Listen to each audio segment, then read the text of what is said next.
क्या आप जानते हैं कि राजकुमारी रुक्मिणी ने भगवान कृष्ण को ही अपना पति क्यों चुना और कैसे श्री कृष्ण ने हजारों राजाओं के सामने रुक्मिणी का हरण करके उनसे विवाह किया।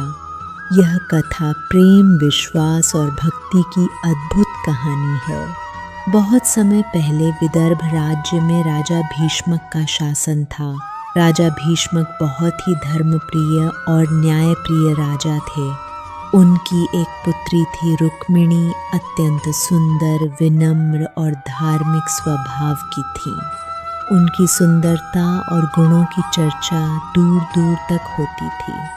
बचपन से ही रुक्मिणी ने भगवान कृष्ण की वीरता और महानता की कई कहानियां सुनी थीं। उन्होंने सुना था कि कैसे कृष्ण ने अत्याचारी राजा कंस का अंत किया और लोगों को उसके अत्याचार से मुक्त कराया।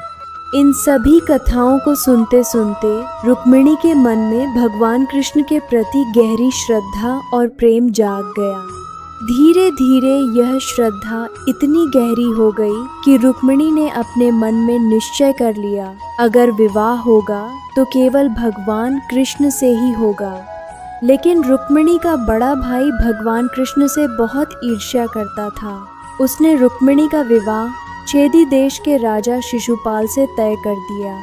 जब यह समाचार रुक्मिणी को मिला तो उनका हृदय दुख से भर गया। उन्हें लगा कि अगर यह विवाह हो गया तो उनका जीवन दुख से भर जाएगा।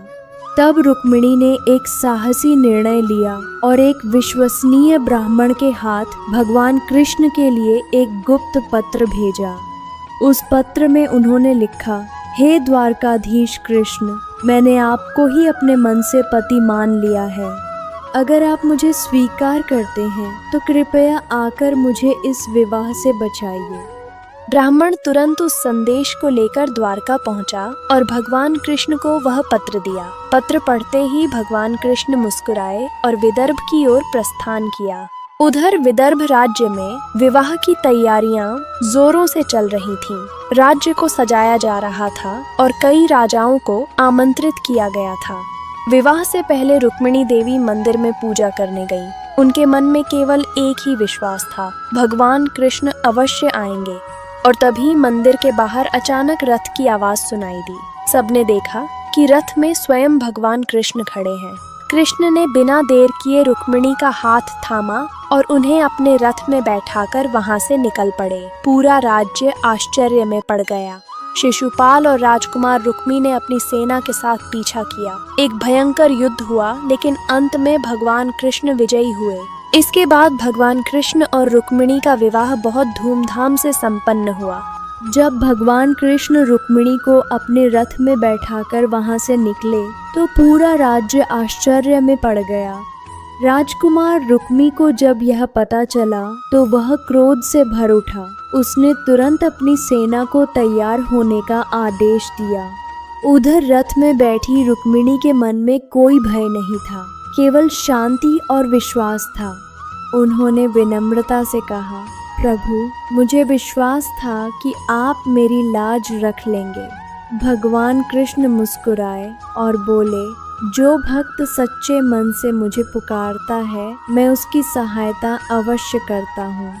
इसी बीच रुक्मी की सेना पास आने लगी और भयंकर युद्ध शुरू हो गया। तभी बलराम भी अपनी सेना के साथ वहां पहुंच गए। भगवान की लीला अपरंपार है।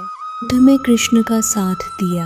युद्ध काफी देर तक चलता रहा, लेकिन अंत में भगवान कृष्ण और बलराम की शक्ति के सामने सभी राजाओं को हार माननी पड़ी। राजकुमार रुक्मी भी युद्ध में हार गया। उसका अभिमान चूर हो गया। इसके बाद भगवान कृष्ण रुक्मिणी को लेकर द्वारका नगरी पहुँचे।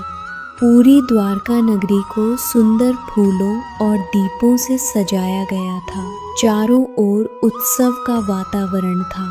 सभी लोग अपने प्रिय भगवान कृष्ण और रुक्मिणी के विवाह को देखने के लिए उत्साहित थे। फिर शुभ मुहूर्त में भगवान कृष्ण और रुक्मिणी का विवाह बड़े ही धूमधाम और आनंद के साथ संपन्न हुआ। कहते हैं कि उस समय देवताओं ने आकाश से पुष्प वर्षा की और पूरी द्वारका नगरी आनंद से भर गई। कथा से सीख।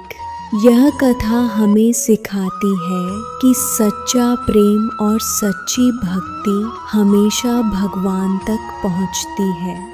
अगर हमारा विश्वास सच्चा हो तो भगवान स्वयं हमारी रक्षा करने के लिए आते हैं